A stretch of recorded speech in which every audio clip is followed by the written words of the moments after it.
안녕하십니까. 전세계 계신 CBN 청취자 여러분, 하나님의 말씀으로 사랑과 행복 전하는 CBN 교과방송의 정수 인사드립니다. 안녕하세요. 하늘숲교회 박성원입니다.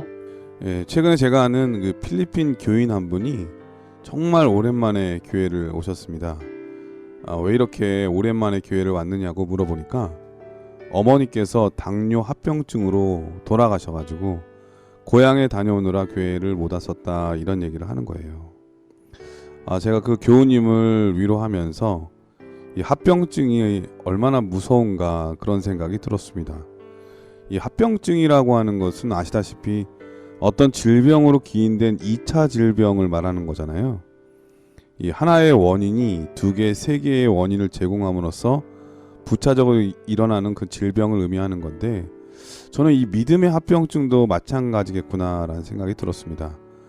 우리의 믿음이 떨어지게 되면 그로 인해 수많은 영적 질병에 노출이 되는데, 우울증이나 좌절과 낙담, 의심과 절망 등 이런 모든 영적 질병들이 바로 이런 믿음이 떨어져서 일어나는 경우가 많잖아요. 그래서 예수님은 최후의 만찬의 자리에서 제자들을 향해서 너희의 믿음이 떨어지지 않도록 기도하셨다는 말씀을 해주셨던 게 아닌가, 그런 생각이 들었습니다. 존 버녀는 믿음이 건강하면 소망은 결코 병들지 않는다라고 말했습니다. 자, 오늘은 시편 연구 제 11번째 시간인데요. 제목은 시온의 하나님을 사모하여라고 하는 제목입니다. 먼저 기억절 말씀을 읽어드리겠습니다. 내 영혼이 여호와의 궁정으로 사모하여 쇠약하며 내 마음과 육체가 살아계시는 하나님께 부르짖나이다. 시편 84편 2절 말씀이었습니다. 자, 오늘 시편의 제 11번째 시간에는 시온의 하나님을 사모하여라고 하는 제목인데 어떤 말씀일까요? 네, 시편 기자는 시온에 대한 의미를 통해서 그 시온이 바로 성전을 의미하고, 또 우리가 성전을 사모하는 믿음을 가져야 되는 이유를 설명하는데요. 성전의 기능적 의미를 순차적으로 알려주고 있습니다. 그래서 첫째 날 일요일 서지에서는 성전은 하나님이 임재하는 곳임을 설명하고 있고요. 월요일 서지에서는 그렇게 임재하신 하나님께서 우리를 통치하신다고 소개하고 있습니다. 그리고 셋째 날 화요일에서는 그분의 통치가 이스라엘로 국한되는 것이 아니라 온 세상으로 퍼져나간다는 것을 일깨워 줍니다.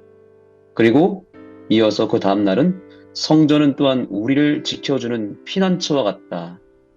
그렇기 때문에 마지막에 가서는 그 피난처 되시는 또 성전이신 하나님을 우리가 온전히 믿고 따라야 된다라고 하는 것을 순차적으로 성전의 기능적 요소를 하나하나 설명하며 우리에게 증거하고 있는 것입니다. 이번 교과를 통해서 우리 모두가 시온산으로 향하는 귀한 발걸음이 있게 되기를 소망합니다. 오늘은 이 절망의 순간, 이 시편의 기자들이 소망을 어떻게 노래했고, 또 하나님의 성전이 우리에게 어떤 소망, 어떤 이 힘들 때 위로가 되는지 우리 박성원 목사님과 함께 공부해 보도록 하겠습니다. 말씀이 앞서 찬미 듣고 시작합니다. 여기는 말씀의 방송 CBN 코리아입니다.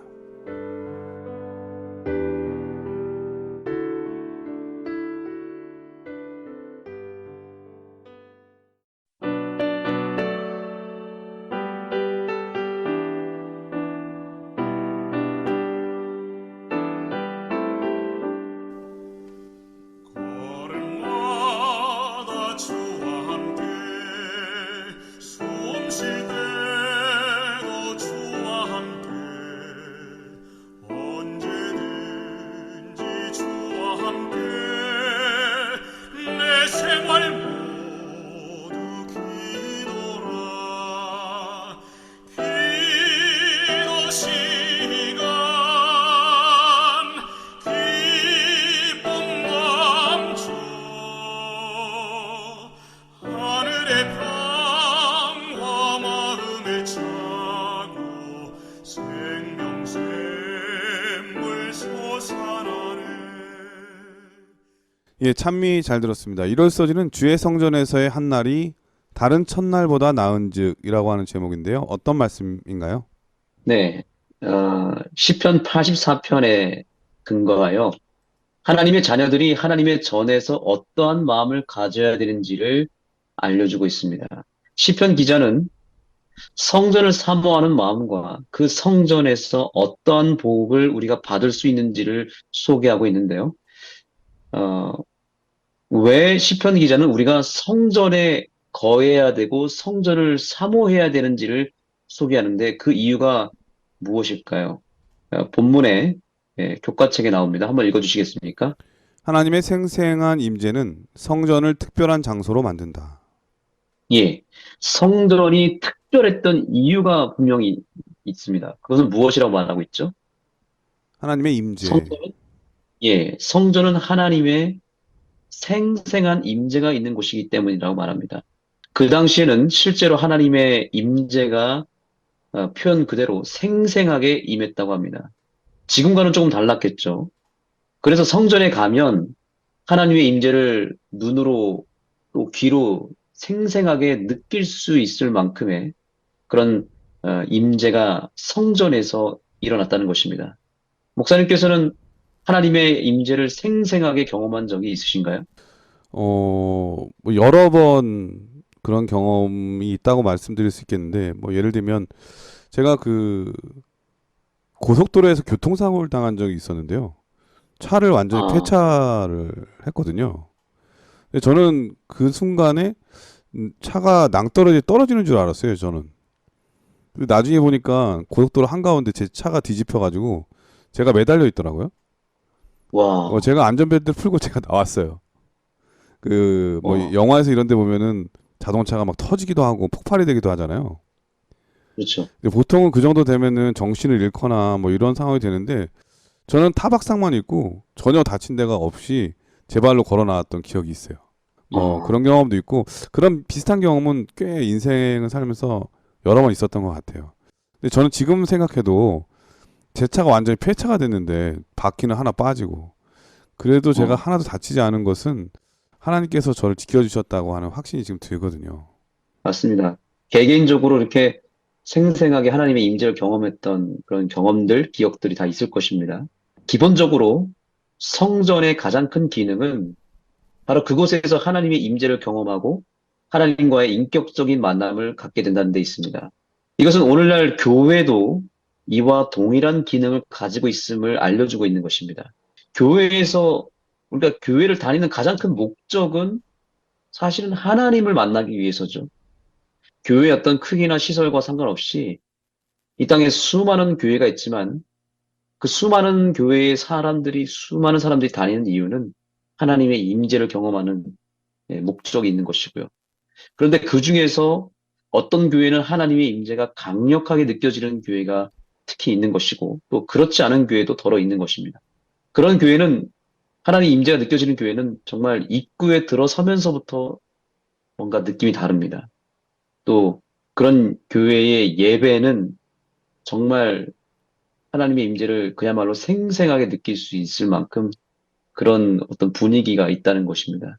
저는 사실 그런 교회를 꿈꿉니다. 목사님도 그런 교회 꿈꾸지 않습니까? 하나님의 임재가 느껴지는 교회. 네, 목회자라면 뭐 당연히 그런 교회를 꿈꾸고 또 하나님의 임재를 예, 경험하고 싶죠.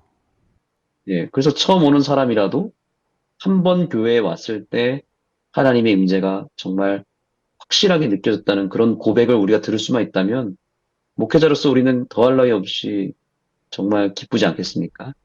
예전에 제가 심부했던 한 교회에서 이제 전도회 강사를 초청해서 전도회를 하고 마지막 안식일에 여러 구도자들을 초청했는데 정말 그날따라 정말 예배가 뜨거웠습니다. 목사님 말씀이 너무 주옥같이 좋았고 또 그날 왔던 모든 분들이 정말 하나님 말씀에 젖어서 그분의 사랑에 감동돼서 울고 또 깊이 은혜를 느꼈던 그런 기억이 있는데요.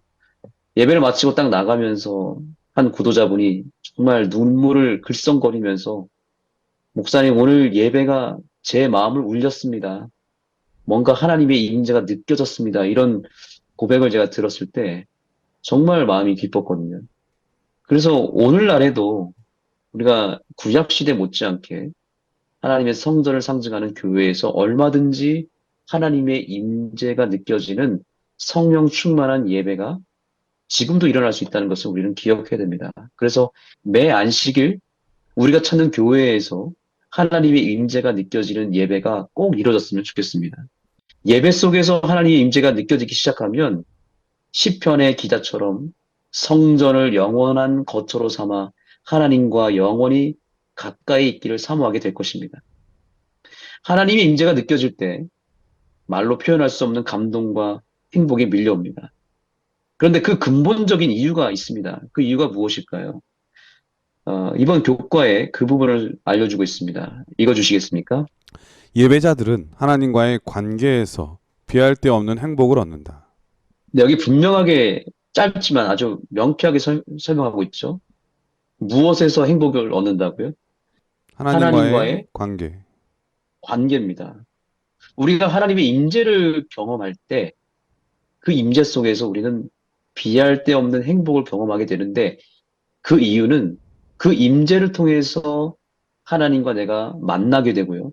그 만남을 통해서 깊은 교제로 들어가게 되고 그 교제를 통해서 그동안 멀어졌던 하나님과의 관계가 가까워지고 어그러졌던 관계가 회복되거든요. 그 관계의 회복을 통해서 행복이라고 하는 것을 우리가 누리게 되는 것입니다. 행복이라고 하는 것은 어쩌면 결과이고 열매이죠. 그런데 그 좋은 열매를 얻기 위해서는 우리가 근본적인 것에서부터 뭔가 변화가 필요한데 바로 그 근본적인 것이 무엇이냐면 하나님과의 인격적인 만남이고 그 만남을 통해서 얻게 되는 관계 회복입니다. 결국 행복의 근원은 관계에서 온다는 것입니다. 아무리 환경이 좋고 또 소유한 것이 풍성해도 관계가 좋지 않으면 행복하지 않습니다. 그, 예, 뭐 당연하겠죠. 아무리 아름다운 궁전에 거한다 할지라도 정말 싫은 사람과 같이 있다면 거기는 아름다운 궁전이 아니라 지긋지긋한 아니면은 빨리 탈출하고 싶은 그러한 안 좋은 기억에 있는 장소가 되겠죠. 그렇죠. 그게 교회도 마찬가지고 가정에서도 마찬가지입니다. 부부의 관계가 어우러지거나 자녀와의 관계가 안 좋으면 가정은 불행하게 되는 것이고요.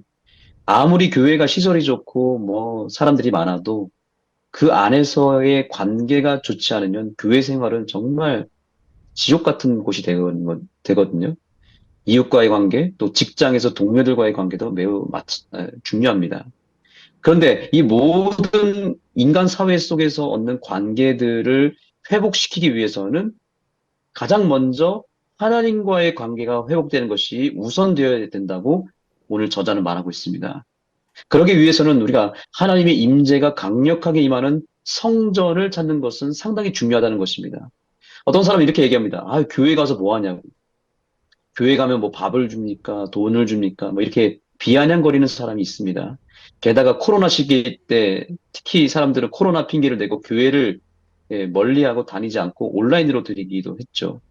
그런데 우리가 교회에 가서 가장 크게 받을 수 있는 축복은 사실은 하나님의 생생한 임재를 경험하는 것이고 그 교회에서 드려진 예배를 통해서 하나님을 만나는 것이 가장 큰 축복입니다. 이것은 현장과 온라인은 또 다릅니다. 네. 그래서 어쨌든 교회에서 우리가 하나님을 만나고 그분과의 관계가 회복되는 것이 가장 중요합니다. 그것 때문에 교회를 다니는 것이죠. 그래서 저자는 결혼에 가서 이렇게 얘기합니다. 성전은 예배와 동료 신자들과의 교제를 통해 그러한 관계가 자라나는 곳이다. 성소는 그분의 영광스러운 나라와 영생을 어렴풋이 맛보게 한다. 네, 여기 분명하게 얘기합니다. 성전은 어떤 곳이라고 말하고 있습니까? 관계가 자라는 곳이다. 하나님과의 관계가 회복되고, 그 다음에, 동료 신자들과 또 가족과의 관계, 이웃과의 관계가, 하나님과의 관계가 회복되면서부터 계속해서 모든 관계가 회복되는 곳이 바로 교회고 성전이다. 그래서 하나님과의 관계가 우선적으로 회복되기 시작하면 모든 관계가 회복된다는 이 사실을 우리가 꼭 기억했으면 좋겠습니다. 그래서 우리는 성전에서 하나님 나라의 행복과 영생을 맛보게 된다고 약속을 하고 있죠. 이러한 놀라운 특권과 행복을 우리 청취자분, 여러분 각자의 교회에서 매 안식일마다 경험하게 되기를 간절히 소망합니다. 예, 1월 소지는 주의 성전에서의 한 날이 다른 첫날보다 나은즉이라고 하는 제목인데 하나님의 성전을 찾는 즐거움을 발견하는 것. 그게 인생에 얼마나 큰 기쁨을 주는지 오늘 목사님께서 말씀을 해 주셨습니다. 저는 이렇게 비유하면 좋을 것 같아요. 목사님도 운동 좋아하시죠? 스포츠. 네네, 좋아합니다. 예, 스포츠 예, 좋아하실 텐데 저도 스포츠를 좋아하거든요. 근데 이 TV를 보는 거하고 현장에서 그 경기를 보는 거하고는 이 경험해 본 사람만이 알아요. 그 차이를. 아, 네, 그렇군요. 너무 생생하고 그 숨소리까지 다 들리잖아요. 마치 그 음, 동화돼서 하나가 되는 듯한 그런 느낌이 있거든요. 이거는 예배는 비할 수가 없잖아요. 그런 운동 경기하고는 비할 수 없을 만큼 하나님의 그렇죠. 임재에 함께 동화돼서 하나님의 음성을 듣는 그런 뜨거움이 있거든요. 근데 오늘 목사님께서 말씀하시기를 사실 우리가 교회에 다니는 가장 중요한 이유 중에 하나가 예배 때문이잖아요. 예배 드리는 거. 예배 드리러 간다고 그렇죠. 하죠. 근데 예배의 핵심이 바로 하나님과의 관계, 교제에 있다 이런 말씀을 해주셨는데 이 관계는 일방적일 수가 없어요. 혼자만이 열심히 한다고 해서 되는 게 아니라 매우 상호간이잖아요. 그래서 우리가 하나님께 예배를 드릴 때 그 예배는 우리가 하나님께 위로 드리는 예를 들면 우리가 드리는 예배는 찬미, 기도, 특창, 그 외의 모든 것. 그리고 하나님께서 우리에게 주시는 예배의 가장 중요한 축복은 말씀 선포죠. 이런 모든 것들이 하나가 될 때 올바른 예배가 되는 것인데 가끔씩 우리가 보면은 예배에 대해서는 우리가 드리는 예배는 참 잘하는 것 같아요. 헌금도 잘 드리고 기도도 잘하고 찬미도 잘하고 그런데 말씀을 잘 안 들을 때가 많거든요. 주의가 산만하거나 아니면 존다든가 아니면 왔다 갔다 한다든가 교회 일을 본다든가 또 반대로 교회 왔으니까 하나님 말씀을 들으면 되지 뭐 하면서 말씀만 들으려고 하고 딴 거는 하나도 봉사하거나 일하려고 하지 않는 경우가 있거든요. 이 모든 음, 것들이 좋은 관계의 모습은 아니다. 가장 좋은 예배의 모습은 하나님과의 관계인데 관계는 매우 상호적인 것이다. 우리가 드리는 음, 예배, 받는 예배 그것이 합쳐져서 올바른 하나의 예배가 된다고 하는 거 그런 즐거움을 경험한 사람은 교회 가는 것이 행복할 것이다. 그런 생각이 듭니다. 월요일 서지는 아멘. 예루살렘의 평화를 위한 기도라고 하는 제목인데요. 어떤 말씀일까요? 네, 하나님과의 관계가 회복되면 행복해진다고 그랬죠. 그렇다면 그 다음 단계는 어떤 단계가 필요할까요? 그 행복을 지속적으로 가능하면 오랫동안 유지하는 게 중요하지 않겠습니까? 행복이 되찾아주는 것은 관계 회복이지만 그것을 지속시키기 위해서 또 다른 힘이 필요한데 그것을 이 월요일 소지에서 알려주고 있습니다. 바로 그 행복을 유지하는 길을 152페이지 본문에서 찾을 수 있습니다. 예루살렘은 이스라엘에게 주어진 법규와 심판의 보좌가 있는 국가 생활의 중심지였다. 이스라엘에게 주어진 법규는 때때로 증거의 장막이라고 불렸으며 거기에 증거계가 있는 성전을 가리킨다. 성전에서 가장 중심에 지성소라는 게 있었습니다. 그리고 그 지성소의 가장 중심부에는 법궤라는 것이 있었죠. 그리고 법궤 안에는 무엇이 들었습니까? 하나님의 하나님의 율법, 율법, 십계명이 예, 들어있었죠. 십계명 두돌판이 기록 있었잖아요. 그래서 이스라엘 백성들이 성전을 향한다는 것은 결국 그 성전의 중심에 해당하는 율법을 향해 나아간다는 뜻도 있습니다. 그러니까 하나님의 임재가 있는 곳이기 때문에도 같지만 그 임재가 특별히 어디로 임했냐면 그 법궤, 언약궤로 임했거든요. 그래서 우리가 율법이 무엇인지를 알아야 되겠습니다. 율법은 하나님이 우리의 행복과 평화를 위해서 마련하신 대원칙이고 우리의 행복을 지속시켜주는 울타리와 같은 역할을 하잖아요. 그래서 그 율법이 법궤 안에 있었다는 거예요. 그리고 그 법궤를 언약궤라고 불렀는데 언약궤 위에 그 두 그룹 그 천사의 날개로 감싸고 있는 모양이 있었는데 바로 그곳에 하나님의 임재의 영광이 내려졌다는 것입니다. 그래서 하나님의 은혜가 베풀어지는 보좌라고 해서 이 법궤를 시은좌라고 부르기도 했습니다. 네. 예, 보좌를 얘기하는 거죠. 보좌는 왕이 앉는 자리잖아요. 왕이 그렇다면 앉아서 무엇을 할까요? 통치하죠. 아, 그렇습니다. 통치가 이루어지는 곳이 보좌입니다. 그래서 통치를 할 때에 무엇으로 하느냐 이게 중요한데 법으로 통치를 하잖아요. 그렇죠? 네. 그래서 예, 왕이 뭐 자기 감정이나 사사로운 생각으로 통치를 하는 게 아니라 철저하게 법으로 해야 되잖아요. 그래서 하나님의 보좌를 상징하는 언약궤 안에는 하나님의 통치 원리가 있는 율법이 있었다. 이게 연결이 되는 것입니다. 보좌는 곧 법궤, 언약궤이고 그 언약궤 안에는 하나님의 통치 원리인 율법이 있었다. 그래서 하나님께서는 온 세상을 그분의 통치 원리인 율법을 통해서 계명을 통해서 온 우주와 이 세상을 통치하신다는 사실을 우리는 성소를 통해서 알게 되는 것입니다. 그래서 성전은 하나님이 임재하시는 곳이면서 동시에 하나님의 법이 성취되는 곳이고 그분의 법을 통해서 이 세상을 통치하는 곳이 바로 성전, 보좌가 있는 곳이다. 이렇게 이해하시면 되겠습니다. 그래서 성전으로 우리가 향하겠다는 말은 하나님의 통치권 속으로 내가 들어가겠다는 의미입니다. 하나님의 통치 속에 내가 살면 자연스럽게 찾아오는 것이 있는데 그것이 바로 평화라고 하는 것입니다. 하나님의 임재를 통해서 그분과의 관계가 회복되었다면 이제는 그분의 통치권 속으로 들어가는 것이 마땅하다는 거죠. 이것이 어쩌면 우리 구원의 원리 가운데 칭의와 성화라고 하는 원리가 있잖아요. 네. 그 순서와 동일하다고 저는 생각합니다. 우리가 단순히 하나님을 찾고 또 그분의 임재 속으로 들어가서 주님께로부터 구원을 선물로 받고 또 그로 인해서 하나님과 나 사이의 관계가 회복이 되면 그 다음에 우리는 성화의 단계로 들어가야 되는 것이죠. 지성소로 들어가야 되는 것입니다.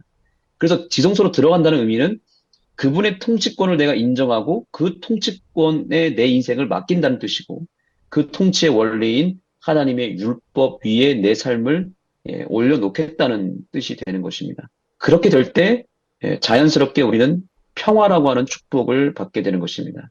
그렇다면 좀 더 구체적으로 그분의 통치권 속으로 들어가기 위해서 내가 구체적으로 해야 될 일이 무엇일까요?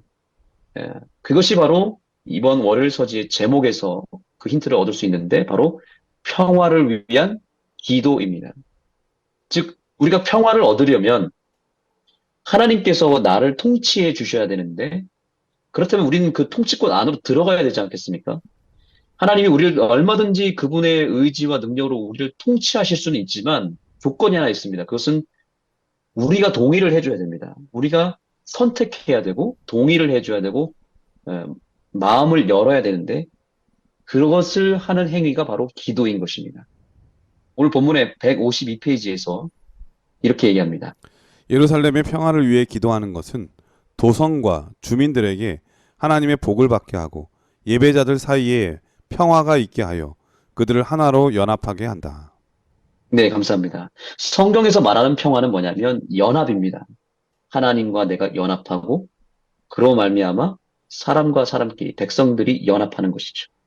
다시 말하면 그러기 위해서 하나님의 통치하시고 다스리는 상태로 나아가는 것, 그것이 바로 평화의 상태다.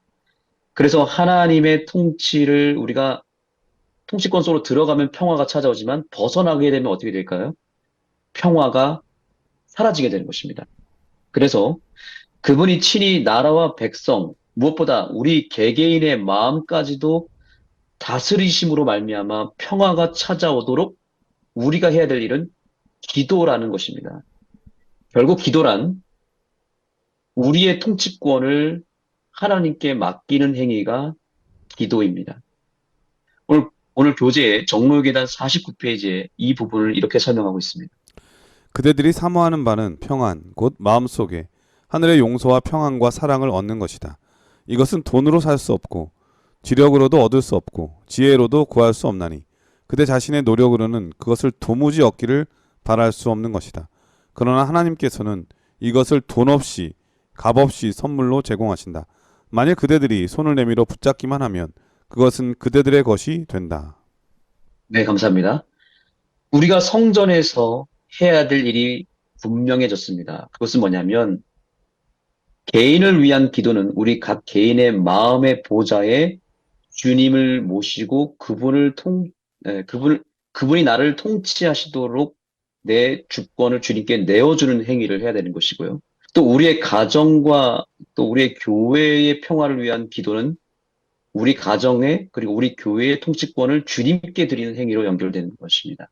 그래서 교회와 어떤 집단과 사회의 평화가 찾아올 수 있도록 우리는 주님께서 우리를 통치하시도록 그분께 손을 내밀고 그분을 붙잡는 믿음이 우리 속에서 있어야 된다는 것입니다. 그러므로 우리가 성전에서 기도를 통해서 우리에게 있었던 통치권을 다시 주님께로 돌려드리고 그분이 내 안에 들어오셔서 나를 통치하시도록 내 인생을 주님께 맡기게 되기를 간절히 소망합니다. 예, 월요일 소지는 예루살렘의 평화를 위한 기도라고 하는 제목인데 다른 의미로 하나님께서 우리를 다스리도록 우리 마음을 드리는 행위가 바로 기도다라는 말씀을 깨닫게 됩니다. 저는 목사님 말씀 들으면서 갑자기 떠오르는 한 영상이 생각이 나는데 한 탈북자가 북한을 떠나서 중국에 있다가 네. 우리나라의 어떠한 그 에이전시를 통해서 비행기를 타고 고국에 돌아오는 그러한 다큐 영상이었거든요.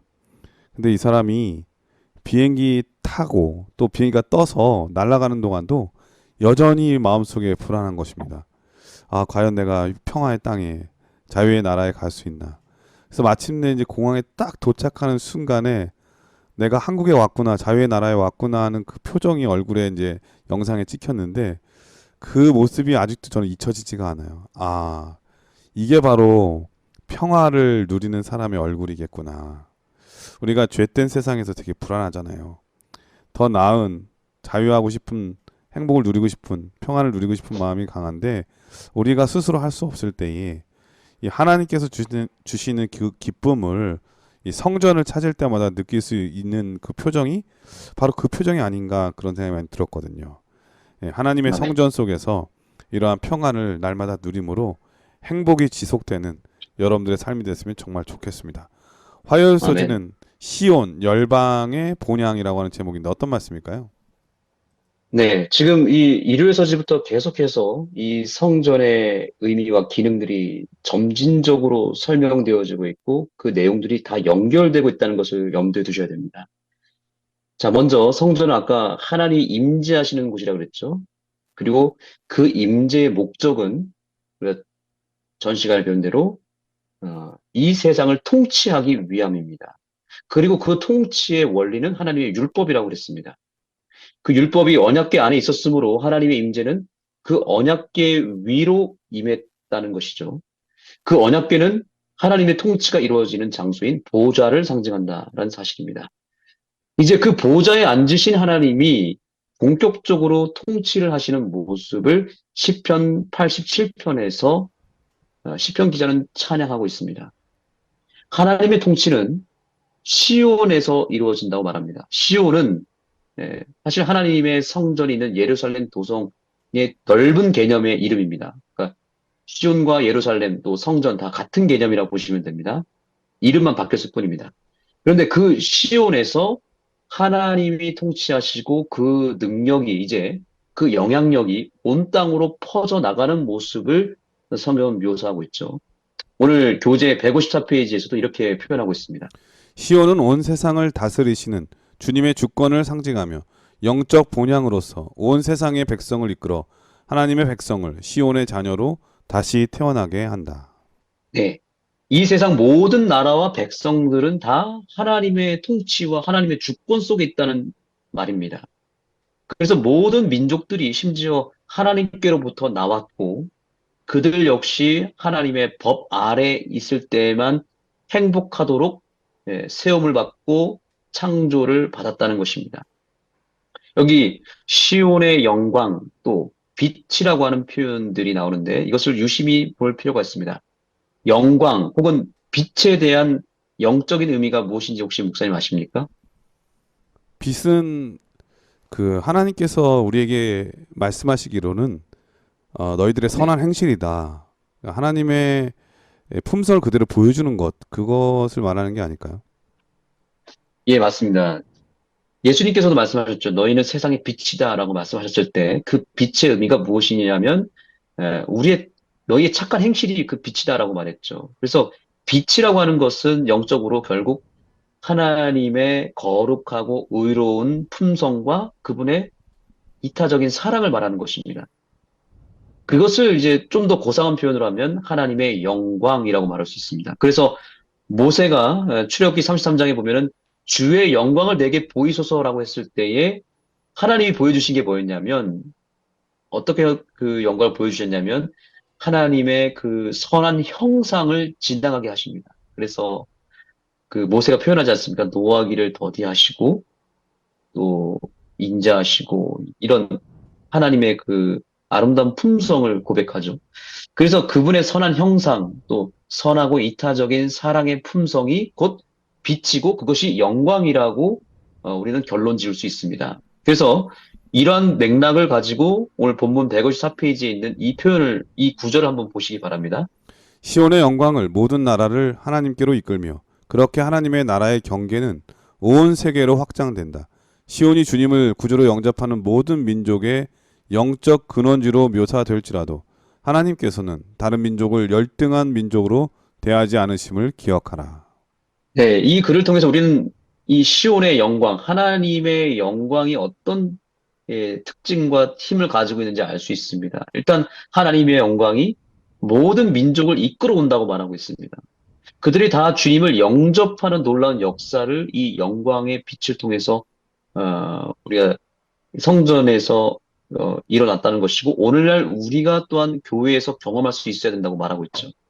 예, 그리고 모든 민족의 그 영적 근원지가 다 하나님께로부터 나왔고 그래서 다른 민족을 열등한 민족으로 대하지 않고 모두를 품고 사랑하시는 그러한 하나님의 영광의 특징을 여기서 볼 수 있습니다. 오늘날 교회에 이러한 하나님의 영광이 나타나고 멀리 퍼져나가는 역사를 경험하기 위해서 우리가 또한 구체적으로 뭔가를 해야 되지 않겠습니까? 그것이 무엇일까요? 동일합니다. 그것은 하나님의 선한 형상을 우리가 재현시키는 것입니다. 우리가 하나님의 선하고 아름다운 품성을 나타내기 시작하면 그것이 큰 빛이 되어서 결국 모든 사람들을 우리의 교회로 이끌어 올 수 있게 된다는 사실이죠. 사실 이런 표현을 하고 싶지는 않지만 오늘날 세상 사람들이 기독교를 향해서 개독교라고 말을 하고 있습니다. 그렇게 개독교라고 말한 이유가 무엇일까요?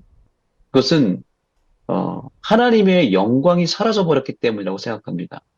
그들은 하나님의 존재에 대해서 어쩌면 모르는 게 아닐지 모르겠습니다. 예수님의 존재도 그들이 믿고 있을지도 모릅니다. 그런데 예수님을 믿는 우리들이 빛이 되지 못하고 또 그분의 선한 형상을 나타내지 못하기 때문에 실망하고 있는 게 아닐까요?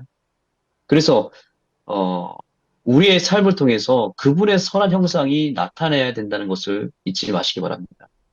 그런데 그분의 품성은 온데간데 없고 우리의 죄된 모습들이 자꾸 나타남으로 빛이 가려지게 된다면 결국에는 열방이 흩어지는 결과, 즉 믿지 않는 백성들이 더더욱 하나님 곁을 떠나는 결과를 초래하게 된다는 사실입니다. 우리의 오늘날의 교회가 옛날 시온에서 나타났던 거룩한 빛과 영광을 온 세상에 비추는 교회가 되기를 간절히 소망합니다. 그래서 우리의 삶이 다시 한번 그분의 영광과 빛을 통해 거듭나고 그러므로 말미암아 빛을 나타내기를 소망합니다. 사실 우리 스스로는 빛을 낼 수가 없습니다. 빛을 받아야 빛을 반사할 수 있는 반사체에 불과합니다. 그래서 우리의 시선과 방향이 다시 빛의 근원이 되시는 주님께로 향하여 그분의 보좌로부터 비춰오는 그분의 선한 품성의 영광을 우리가 계속 받게 되면 그 빛이 충전되면 다시 그 빛을 비출 수 있게 되는 것입니다. 우리의 교회가 시온의 영광을 비추기 위하여 하나님께로부터 충만한 빛을 받는 우리 모든 교회가 되기를 간절히 소망합니다. 이 화요일서지는 시온 열방의 본향이라고 하는 제목이었는데 목사님께서 말씀하시기를 하나님께서 어떻게 우리를 다스리시고 통치하시는지에 대한 말씀이라고 하셨던 게 기억이 납니다. 이 하나님의 역사, 하나님의 다스림은 그분의 품성을 나타내심이라고 했는데 우리 이런 얘기 있잖아요. 누군가의 누군가를 잘 알면 그 사람의 마음을 잘 알고 품성을 잘 알면 그런 얘기를 하잖아요. 나 그럴 줄 알았어. 난 네가 그럴 줄 알았어. 음, 왜냐하면 그 사람에 대해서 알기 때문에 그런 행동을 할 거라는 생각을 하게 되잖아요. 우리가 어떤 착한 사람을 보면 이 사람에 대한 확신이 있으면 그 사람이 어떤 행동을 했을 때 나 그럴 줄 알았어. 그리고 또 그 다음에는 이 사람은 이렇게 할 거야. 어떤 문제가 있을 때 이렇게 짐작을 할 수도 있는 거죠. 저는 우리 하나님의 교회들이 세상에서 어떤 선한 일이 있을 때, 야, 저거 누가 했을까라고 궁금해할 때, 어느 교회에서 한 거야, 이렇게 나타냈을 때, 내가 그럴 줄 알았어. 우리가 그럴 줄 알았어. 라고 수긍될 수 있는 그런 교회의 모습이었으면 얼마나 좋을까 그런 생각이 듭니다. 세상은 아멘. 여전히 외로워하고 힘들어하죠. 이번 제가 그 대총회의 그 청년 기도주일 그 설교문을 제가 이렇게 영문으로 봤는데요. 도시에 대한 말씀이더라고요. 하나님은 여전히 도시를 사랑한다. 도시 안에 아, 있는 백성을 사랑하고 그렇기 때문에 하나님의 사람들을 보내고 하나님의 역사하심이 여전히 나타난다고 하는 그런 내용들의 말씀이었거든요. 이런 걸 보면은 하나님께서는 여전히 우리를 아름답고 주의 품성의 선하심으로 다스리는데 그 품성의 선하심을 세상의 그 교회의 올바른 모습, 선한 행실로 성도들의 선한 행실을 통해서 이렇게 나타내고 보여질 때 하나님의 품성은 이런 거였구나. 교회를 통해서 깨닫게 되는 그러한 아름다운 모습이 세상에서 많이 나타났으면 정말 좋겠습니다. 우리의 교회들이 그런 교회 되기를 간절히 소망해 봅니다. 그럼 여기서 찬미 한 곡 들으신 아멘. 다음에 계속해서 수요일 목요일 소지를 공부하도록 하겠습니다. 여기는 말씀의 방송 CBN 코리아입니다.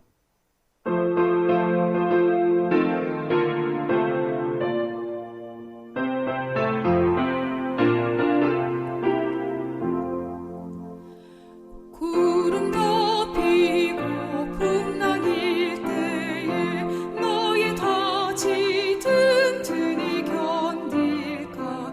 밀물이 새고 다줄 생길 때 너의 덫이 끝내 견딜까. 나에게 있는 나 든든해.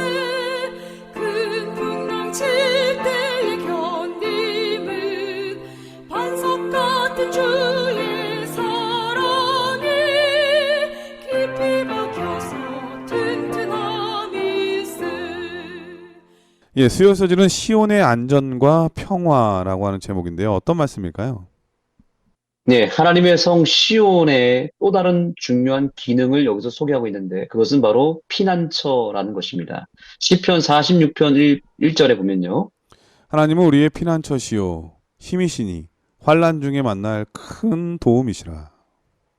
예, 성전은 하나님이 임재하시는 곳으로서 그분이 당신의 백성을 직접 지키시는 장소로 소개되고 있습니다. 하나님이 거하시는 곳은 언제나 평화가 넘칩니다. 그런데 이 평화는 아무런 위험과 고통이 없는 그런 평화를 말하고 있지 않습니다.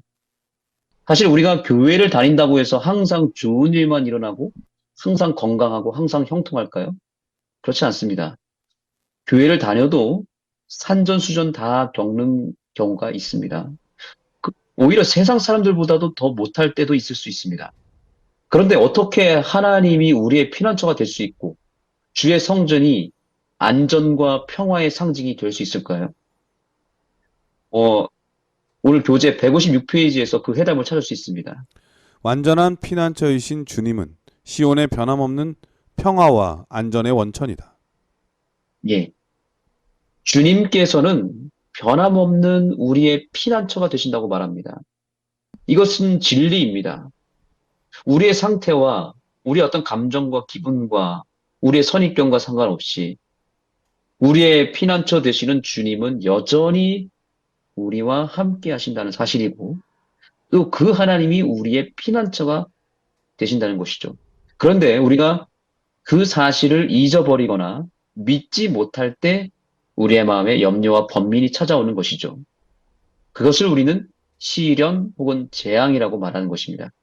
결국 나와 함께 하시는 피난처 예수님을 내가 기억하고 있을 때에는 주님이 실제로 나의 피난처가 되시지만 아무리 그분이 나와 함께 하시고 아무리 가까이 계셔서 나의 피난처로 서 계셔도 정작 내가 그분을 잊어버리고 놓친다면 피난처를 앞에 두고도 불행하게 돼버리는 것입니다.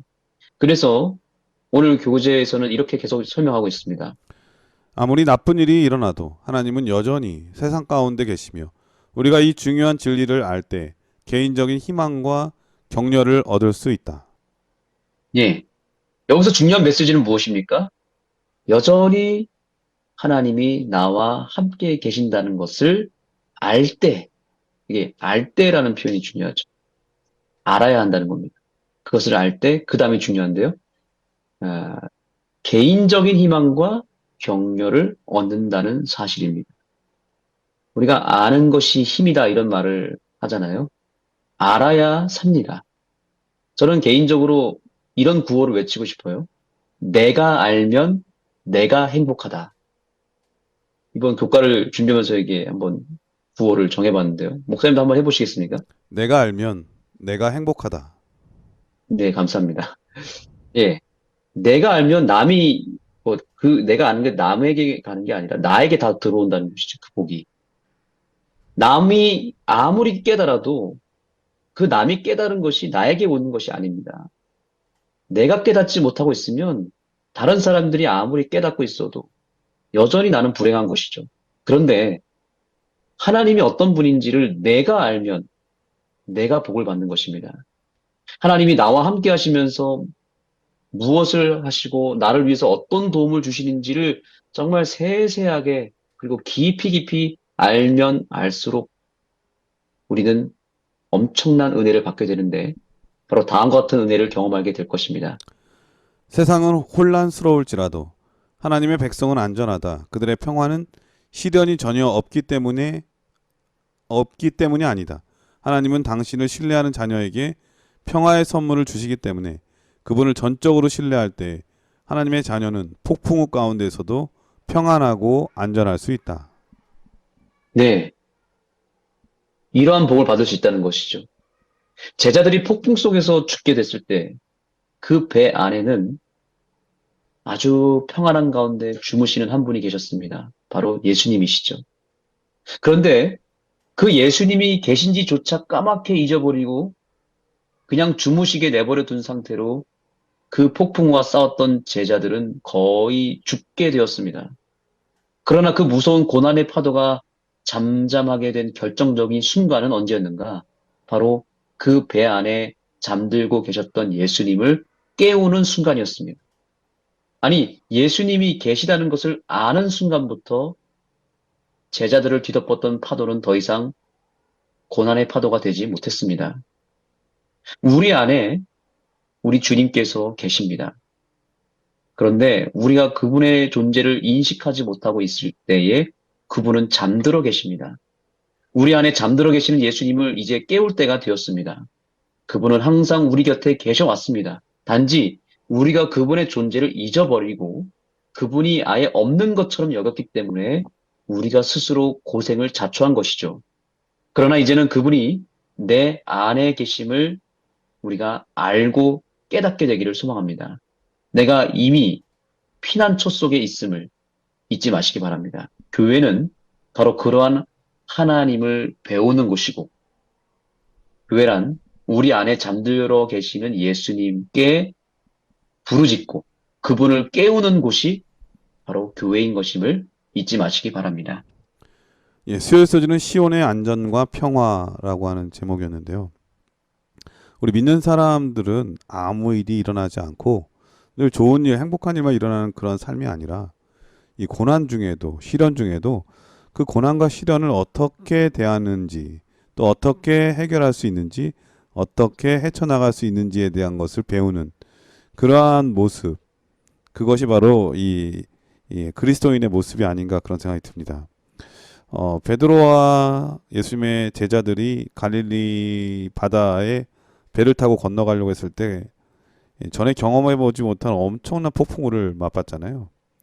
그러니까 우리 믿는 사람들도 그런 시련과 폭풍우를 맞이하게 되는데 바로 그때 마주하게 보이는 예수님, 예수님이 딱 나타났을 때 그들은 주저하지 않고 특별히 베드로는 바다로 뛰어내렸거든요. 이 엄청난 파도 속으로 자기 몸을 던질 수 있었던 거죠. 예수님 때문에. 그게 바로 시련을 대하는 이 하나님 믿는 사람들의 모습이 아닌가 그런 생각이 듭니다. 세상을 살면서 이 고해와 같은 바다 가운데 우리 믿는 사람들도 얼마나 많은 어려움과 고통과 괴로운 일이 많잖아요. 바로 그때 우리는 예수님이 계시기 때문에 나 자신을 그러한 바다에 던져놓는다 할지라도 평안함과 또 기쁨을 맛볼 수 있는 그러한 삶의 태도, 우리들만이 누릴 수 있는 귀한 특권이 아닌가 그런 생각이 듭니다. 아멘. 그런 장소가 있을 때 마음에 큰 위로가 되죠.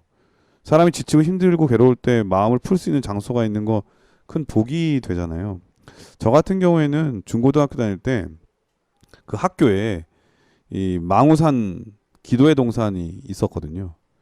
이제 숲으로 둘러싸여 가지고 거기서 올라가서 기도하고 한숨 자고 오면 그렇게 마음이 좋더라고요. 이 대학 다닐 때는 이 삼육대 호수가 있었고 또 오야봉이 있어서 참 거기 네. 올라가면 그렇게 마음의 용기와 위로를 얻었거든요. 근데 지금은 교회인 것 같아요, 교회. 그래서 저는 예배 드리기 전에 그렇죠. 한 시간 빨리 교회 가거든요. 예, 아멘. 그냥 아무것도 안 하고 거기 교회에 앉아 한 시간 전에 조용한 그 교회에 앉아 있기만 해도 기도를 엄청 한 것 같은 그런 에너지를 얻어요. 우리 성도님들 교회에 오셔서 그러한 하나님의 임재를 경험하면 정말 좋겠다는 생각이 듭니다. 또 힘들고 어려울 때, 괴로운 일이 많을 때, 낙심될 때 이 예배 시간 한참 전에 오셔가지고 기도하면서 이렇게 앉아 계셔서 하나님의 임재를 경험한다면 아주 특별한 경험이 되지 않을까, 큰 위로와 용기를 얻지 않을까 그런 생각이 듭니다. 이 기도는 하나님께 하는 것인데 어디서 하느냐도 정말 중요하거든요. 이 하나님의 교회는 만민이 기도하는 집이라고 주께서 말씀하셨습니다. 이 기도하는 집에 여러분들을 초청합니다. 목요일 서지는 아멘. 요동하지 않는 시온산처럼이라고 하는 제목인데 어떤 말씀일까요? 예, 수요일 서지와 연결이 되는 것 같습니다. 피난처의 역할을 하는 시온. 근데 여러분, 우선 이 제목 속에서 어떤 역설적인 의미가 담겨져 있다고 보이지 않습니까? 요동하지 않는 시온산처럼. 그렇다면 요동하지 않는 시온산과 대조를 이루는 것이 무엇인지를 우리가 좀 보면 좋을 것 같은데, 바로 우리 인간을 말하는 것입니다. 우리 인간은 한없이 요동하고 기복이 심하고 연약하지 않습니까? 그거와 대조적으로 시온산, 하나님의 성전은 요동하지 않는다. 그래서 우리에게는 절대적인 존재가 필요하다는 것입니다. 나는 연약하고 나는 변덕이 심하지만 전혀 변함없고 요동하지 않는 한 존재가 우리 곁에 있지 않는다면 우리 인생은 참으로 불안하기 짝이 없는 존재가 되어버립니다. 이 세상에서 가장 어리석은 사람이 있다면 바로 자기 자신을 믿는 사람이죠. 또 더 나아가서 나 자신은 물론이고 내 주변 사람들을 믿는다면 그것은 참 어리석은 일입니다. 사실 우리는 나 자신은 물론이고 사람을 믿을 만한 존재로 봐서는 안 되겠죠. 그러나 우리는 너무 사람을 잘 믿습니다. 믿을 사람이 없으면 결국 나 자신이라도 믿는 존재가 우리 어리석은 인간입니다. 그런데 시편 125편 5절은 분명하게 우리에게 이렇게 말합니다. 자기의 굽은 길로 치우치는 자를 여호와께서 죄악을 짓는 자와 함께 다니게 하시리로다. 네, 자기의 굽은 길로 치우치는 자, 즉 자기 자신을 믿는 자는 우리 주님께서는 죄악을 짓는 자와 동일하게 여기겠다고 말하고 있습니다. 사람은 여기 표현대로 굽은 길과 같습니다. 그래서 사람을 의지하면 그 종착지는 해망입니다. 고통이고 또 큰 실패로 끝나게 됩니다. 그래서 사람을 잘못 믿고 우리가 실패한 경험 종종 있지 않습니까? 목사님도 사람 믿어봤다가 실망한 적 있으십니까? 많이 있죠. 근데 이게 사람은 있잖아요. 어떠한 위기나 어려움을 만나게 되면 변화해야 된다는 그런 강박관념이 있어요. 뭔가 바꿔야지 된다는 생각을 하죠. 근데 인간의 한계가 뭐냐면 근본을 바꿀 생각을 하지 않고 항상 사람을 바꾸려고 해요. 사람이 바뀌면 괜찮을 거란 생각을 하거든요. 근데 처음에는 저 사람 괜찮은 사람 같다가도 시간이 지나면 그 사람도 똑같다고 하는 것을 느끼게 되거든요. 그래서 이 개혁의 중심에 사람이 있어서는 항상 안 돼요. 우리는 이제 맞습니다. 종교개혁 얘기를 항상 많이 하잖아요. 종교개혁. 종교개혁을 하게 된 계기가 어떤 면에서 교회의 부도덕, 부조리, 부패, 부도덕 뭐 여러 가지 이유가 있는데 진짜 종교개혁의 가장 중요한 핵심은 바로 인간 중심, 인간의 그러한 통치, 그러니까 교황무어료라는 게 그렇게 무서웠거든요. 당시의 교권은 통치 영역이 인간을 중심으로 해서 이렇게 다스리는 그런 생각을 갖고 있었거든요. 근데 종교개혁은 그게 아니죠. 우리 인간의 삶의 표준은 인간 중심이 아니라 하나님이다. 그리고 하나님의 말씀이 성경이다. 이게 바로 종교개혁의 가장 중요한 핵심 아니었습니까? 그러니까 우리가 사람을 바꾸기보다는 생각을 바꿔야 돼요. 하나님 중심으로 바꿔야 되거든요. 항상 아멘. 개혁, 변화 이런 거를 요구될 때마다 항상 사람을 그리게 되는데 사람을 의지해서는 항상 실수하게 되고 그리고 또 실망하게 되죠. 그래서 우리의 가장 중요한 변화는 생각을 바꿔야 되는 것. 그리고 하나님 중심으로 삶을 바꿔야 되고 교회도 마찬가지로 하나님 중심되는 교회로 다시 바꿔서 인간을 의지하는 교회의 모습이 아니라 하나님이 다스리는 그런 교회의 모습을 가져야 된다는 생각 저는 많이 하게 됩니다. 네.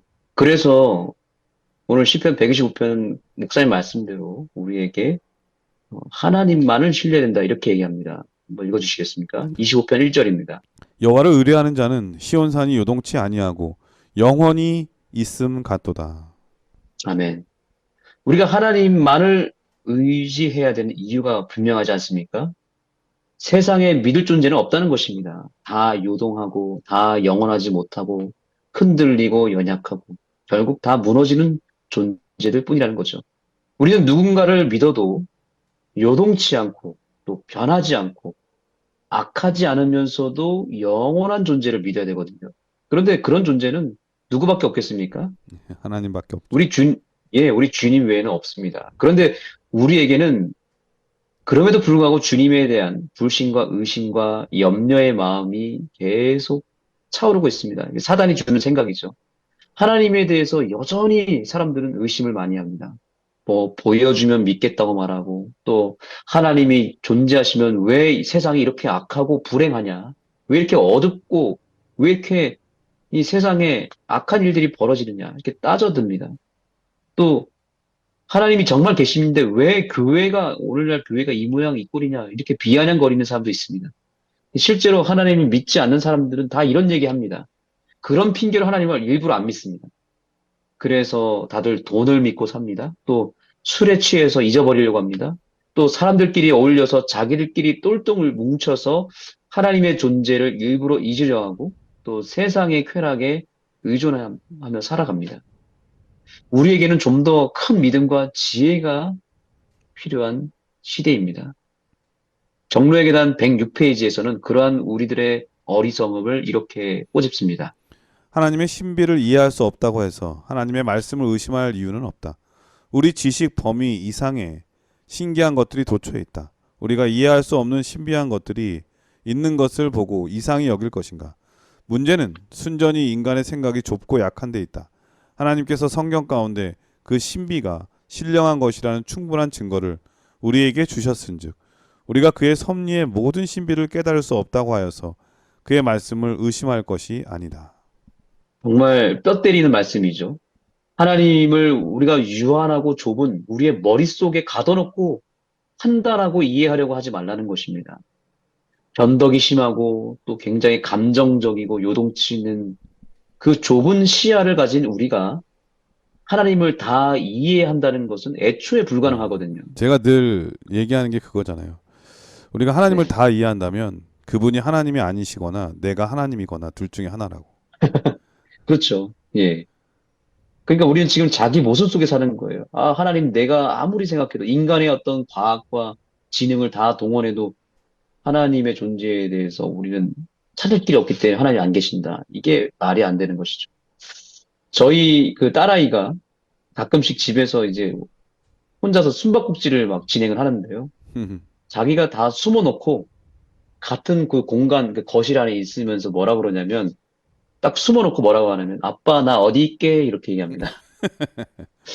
정말 네, 너무 귀엽더라고요. 네. 그러니까 자기 눈에 안 보이니까 상대방도 나를 못 보고 있다고 생각하는 겁니다. 아직 어린아이들은 그걸 잘 모르는 것 같아요. 네. 그래서 나 어디 있게 하면 이미 그 순간 들킨 건데도 자기가 안 보이니까 다 없는 것처럼 여기는 것이죠. 그런데 어쩌면 우리가 하나님을 지금 그렇게 취급하고 있는지 모르겠어요. 하나님은 여전히 나를 처음부터 끝까지 알고 계셨고, 지금도 여전히 나를 바라보고 계시는데, 내가 안 보이고 내가 안 들린다고 하나님을 없는 존재로 여기는 것은 아닐까요? 그러면서 하나님이 어디 계시냐고, 이렇게 우리가 마치 숨어 있으면서 하나님을 어디 있냐고 이렇게 말하고 있는 게 아닌가. 저는 그 딸아이를 보면서, 하나님 앞에 서 있는 우리 모습을 보게 되었습니다. 내가 살고 생각하는 그 너머의 세계에 그 너머의 세계에서 나를 지켜보고 계시는 주님을 우리가 인식하게 되기를 소망합니다. 그래서 우리는 그분을 잊고 살지만 주님은 우리를 잊지 않으실 뿐 아니라 우리 곁에 단 한순간도 떠나신 적이 없음을 우리가 깨닫고 그분을 잊지 않게 되는 귀한 하루가 되기를 소망합니다. 예, 목요일서는 요동하지 않는 시온산처럼이라고 하는 제목인데요. 우리가 피할 수 있는 그 바위, 또 피난처 되시는 그분은 이렇게 크고 위대하시기 때문에 또 변덕이 있으신 분이 아니시기 때문에 걱정할 필요가 없다고 하는 것을 말씀해 주셨습니다. 변하지 않은 존재가 있다고 하는 것은 그 자체가 바로 행복이죠. 항상 아멘. 그 자리에 내가 그곳에 가면 언제든지 변하지 않는 그 품성으로 나를 반겨주고 나를 위로해주고 나에게 용기를 줄 분이 계시다면 그건 정말 행복이죠. 그분이 바로 우리의 어머니, 아버지, 부모님이시겠죠. 그분들은 우리 자녀들에게는 반석이잖아요. 항상 네. 우리의 편이 되어주시는 그 존재, 우리의 부모님이신데 하나님은 우리의 반석 되신다고 하는 것은 다른 의미로 우리의 아버지가 되어주신다고 하는 뜻도 될 거라는 생각이 듭니다. 항상 우리를 돕고 지지해 주시고 응원해 주시는 분이 되신다는 것. 그게 바로 이 시온산처럼 요동하지 않는 하나님의 우리를 향한 사랑인 거죠. 이 사랑을 간직하면서 희망과 용기를 갖고 살아가시는 우리 모두가 되셨으면 정말 좋겠습니다. 목사님께서 아멘. 이번 교과를 간략하게 정리해 주시고 기도하고 마치도록 하겠습니다. 네. 오늘 그 결론과 요약을 실물교훈 82페이지, 여러분의 교재 159페이지의 마지막에 있는 부분으로 결론을 대신하겠습니다. 죄송한데 목사님 읽어주시겠습니까? 우리는 모든 일에 하나님을 의지해야 한다는 것을 인식할 필요가 있다. 우리는 사람을 너무 신뢰하고 사람의 꾀를 지나치게 의뢰한다. 그러면서 하나님께서 주시려는 능력에 대해서는 너무 적게 신뢰한다. 우리는 하나님의 동역자들이다. 사람이 하는 역할이 말할 수 없이 미약하지만 그가 그리스도의 신성과 연결된다면 그는 그리스도께서 주시는 능력을 통하여 모든 것을 할 수 있다. 아멘. 성전은 곧 하나님 자신입니다. 우리가 성전을 사모하는 것은 단순히 교회를 가까이 하라는 것이 아닙니다. 일상 속에서 늘 우리 곁에 찾아오시는 주님이 곧 우리가 찾아야 될 진정한 성전임을 잊지 마시기 바랍니다. 우리 곁에 이미 찾아오신 주님을 외면하지 말고 우리의 연약한 인성을 그분의 완전하신 신성과 연결하게 되기를 소망합니다. 그분과 연결만 된다면 마치 포도 열매가 가지에 연결되는 순간 포도나무의 일원이 되는 것처럼 우리가 성전 되시는 주님과 연결이 된다면 비로소 우리의 몸도 우리의 인생도 성령이 거하시는 거룩한 성전이 된다는 사실을 잊지 마시기 바랍니다. 내가 성전이고 내가 있는 곳을 성전으로 만드시기 바랍니다.